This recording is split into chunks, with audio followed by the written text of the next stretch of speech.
বিপ্লবের অন্যতম সিপাহ সালার, আন্দোলন সংগ্রামের অন্যতম সাথী, আমাদের প্রিয় বন্ধু অ্যাডভোকেট এস.এম. জুলফিকার জুলু। বিসমিল্লাহির রহমানির রহিম। ছাত্র জনতার গণঅভ্যুত্থানের মাধ্যমে অর্জিত তৃতীয় স্বাধীন দেশে আমরা দাঁড়িয়ে আমরা কথা বলতে পারছি, সেই জন্য মহান রব্বুল আলামিনের দরবারে শুকরিয়া আদায় করছি। সর্বপ্রথমে শ্রদ্ধার সাথে স্মরণ করছি ছাত্র জনতার গণঅভ্যুত্থানে যারা শহীদ হয়েছেন তাদের প্রতি।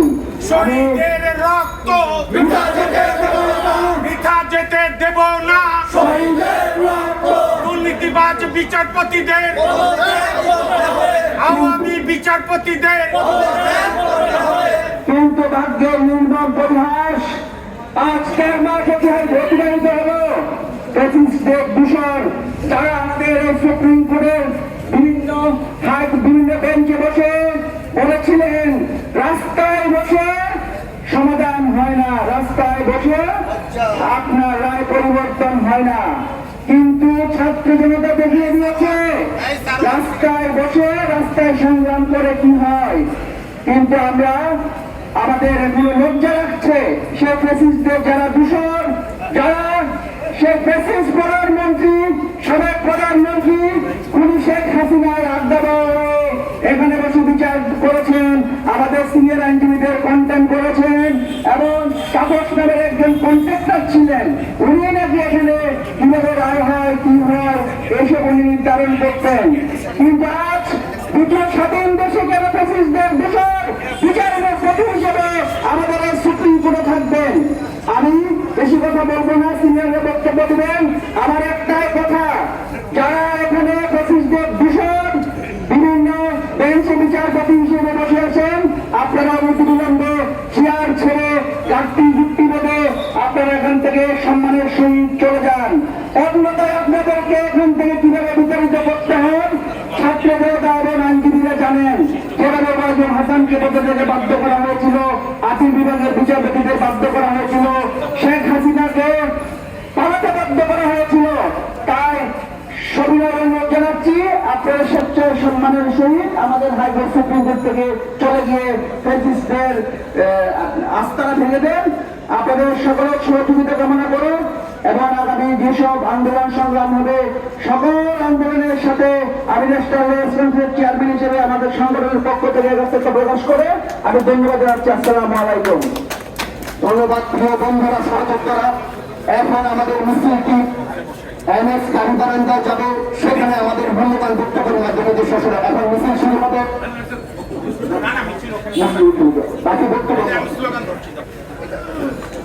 সবাই বাকি মূল্যবান বক্তব্য এনএক্স কোর্টের গাড়ি বারান্দায় হবে। আমি ধরছি, এই লাইন লাইন করে ধাক্কা ধাক্কি করেন না, সামনে আস্তে আস্তে রাজা ভাই দাঁড়ান। অবিলম্বে অবিলম্বে বারবার বিচারপতিদের পদত্যাগ করতে হবে, অবিলম্বে বিচারপতিদের পদত্যাগ করতে হবে, আওয়ামী বিচারপতিদের পদত্যাগ করতে হবে, পদত্যাগ করতে হবে। আরো দেব রক্ত, দিয়েছি তো রক্ত, রক্তে আগুন লেগেছে, রক্তে আগুন লেগেছে, লেগেছে রে লেগেছে, রক্তে আগুন লেগেছে। পদত্যাগ করতে হবে, পদত্যাগ করতে হবে, পদত্যাগ করতে হবে, পদত্যাগ করতে হবে। পিঠা যেতে দেব না, পিঠা যেতে দেব না, পিঠা যেতে দেব না, পিঠা যেতে দেব না, পিঠা যেতে দেব না, পিঠা যেতে দেব না, পিঠা যেতে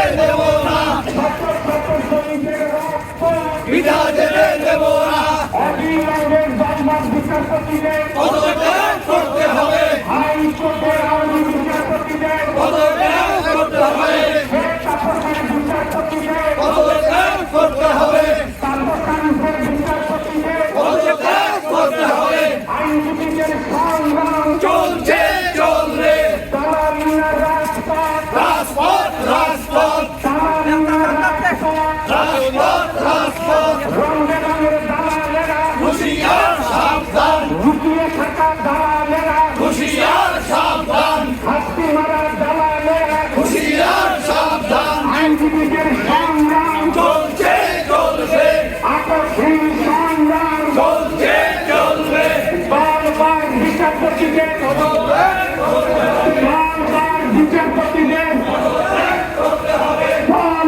বিচারপতিকে অবিলম্বে ভাই পিছনে চলে আসছে এখান থেকে নিয়ে নিই আর সবাই তো আমরা পুলিশ যাকে হন্য হয়ে খুঁজেছে আইনজীবী অধিকার প্রতিষ্ঠার অন্যতম প্রধান সিপাহসালার ব্যাংকার জনাব নূর সিদ্দিকী এরশাদ আমাদের মাঝে এখন বক্তব্য রাখবেন। প্রিয় উপস্থিতি, বিজ্ঞ আইনজীবী বৃন্দ, আজকে এরকম একটি দিন আসবে এটা আমরা কল্পনা করতে পারিনি। আমরা ভেবেছিলাম, ভাই আমাদেরকে একটু বক্তব্য দিতে দেন, আমরা ভেবেছিলাম যে ৩৬শে জুলাই আমরা যে নতুন বাংলাদেশ পেয়েছি সেই বাংলাদেশ আমরা আজকে এই ছাত্র জনতার বাংলাদেশ আমরা নতুন করে গঠন করব। কিন্তু আপনারা দেখেছেন আমরা যদি সচিবালয়ে যাই সেখানে বাধা দিচ্ছে পতিত স্বৈরাচারের রেখে দেওয়া এই ফ্যাসিস্ট আমলারা। আমরা যদি পুলিশের কথা বলি সেখানেও রয়েছে এই পতিত স্বৈরাচারের রেখে দেওয়া ফ্যাসিস্টের প্রত্যাত্মা। ঠিক একইভাবে রাষ্ট্রের অন্যতম গুরুত্বপূর্ণ অঙ্গ বিচার বিভাগ তথা বাংলাদেশ সুপ্রিম কোর্টে আমরা পতিত স্বৈরাচার পতিত ফ্যাসিস্ট খুনি হাসিনার দোষরদের দেখতে পাই। আপনারা জানেন এই বিচারপতিরা নগর ভবন তথা সিটি কর্পোরেশন থেকে যে স্লিপ আসতো সেই অনুযায়ী সিদ্ধান্ত নিতেন মামলায়। আমরা দেখেছি আমাদের যে আইন মন্ত্রী আনিসুল হক তার কথায় এবং অনেকের বান্ধবীর কথায় অনেক কোর্ট রায় দিত, জামিন দিত। আমরা অনেকবার বলে বলেছি, ধিক্কার জানিয়েছি। অনেকে লিস্ট করছেন কে কে স্বৈরাচারের উদ্দেশ্য। আরে পুরো টিমকে পাল্টাতে হবে, পুরো সেটকে পাল্টাতে হবে।